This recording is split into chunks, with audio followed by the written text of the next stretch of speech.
Hey guys, welcome back to a brand new video. In today's video, I'm excited because it's race weekend this weekend. I'm so excited. There's been a month off. I've been so bored without any IndyCar. This is awesome.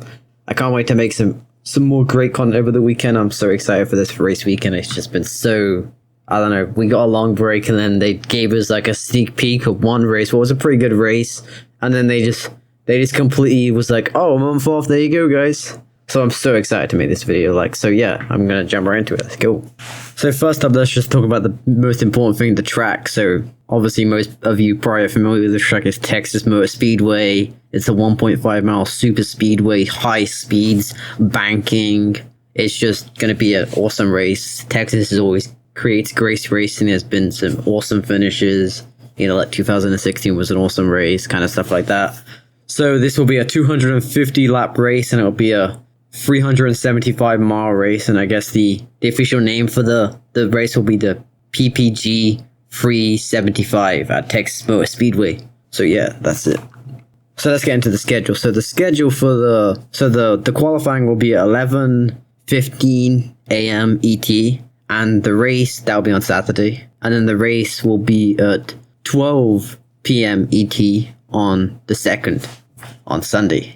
And then I'll throw the other times up on the screen for the practice sessions if anyone's interested in them. So how do you watch this race? So this race will be available on Peacock, of course, and it will obviously be available on NBC. If you have cable, you can get it that way. If you're outside the United States, for example, if you're in the UK, you can get it on Sky Sports, and I'll show a little image on my screen about the other viewing experiences, and then if I don't cover anything, I will give a link to the official IndyCar page where you can see all the viewings on all the other pages. And then if you're outside the United States, I mentioned this in my last video, you can also get a VPN and buy Peacock, because Peacock is like $5 a month. It actually works out to be super affordable compared to like cable. I don't know how much cable costs nowadays, probably like $65, $70, $80, depending on what package you have. So yeah, it's really affordable. So yeah, I'll leave that in the description for you guys.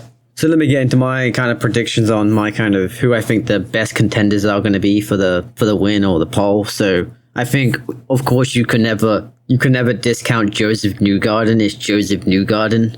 And then, of course, you can never discount Scott Dixon. I mean, if you're discounting Scott Dixon, you're an idiot, because he's always right there. He's always lurking in the background, ready to pick up a new win. And then, we got, Pato O'Ward's pretty good at Texas. And then, obviously just people this season. Then obviously you've got new timers, like you've got Scott McLaughlin, what is probably going to be really competitive here too. The likes of Will Power. Of course, you can't count out Will Power. And I think that kind of the top people. Of course, I'm not going to cover all the drivers, but there's tons of people like, of course, you have other people that may contend, like Graham Ricker. I believe he won here in 2014. You have some old timers like Elio. You have some new people, well, not new, I guess, like Alexander Rossi, Colton Herder. There's so many people that could possibly win. I'm not even going to make a prediction because it's impossible to predict IndyCar, and that's what makes IndyCar awesome. So let's get into the pit strategy. So the pit strategy for this should be a 3 to 4 stop, depending on like temperatures and how the air temp is and how the tires wear. And then of course yellows, because of course there's going to be a few cautions here and there. So for this race, there's only one compound. This can be the primary compound, which is the harder compound of the two. Unfortunately, they are testing out 2 compounds at Gateway later in the year, which I hope is successful, because I would love to see 2 compounds in all of the races, even maybe even like the 500 next year to have 2 compounds. That would be awesome to see. I just love this. Of course, all these the longer oval races they're always strategy filled, but adding more strategy is awesome. More opportunities for people to use different strategies. Some people might choose to, use mainly primaries or mainly alternates, but we'll see how it works out. So yeah. So now I'm going to talk about some of the track oddities. So one of the biggest oddities about this track is they actually, recently, I think it was 2017, they actually stained the highline of Texas with some like rubbering agent. I believe they use this on like drag strips to get additional grip. So they will be dedicating a whole practice session to rubbering in the highline. So watch that out too. And then finally, the last notable thing about this race is they've made some aero improvements to improve overall downforce, and the goal is to give them about 10% more downforce, give or take.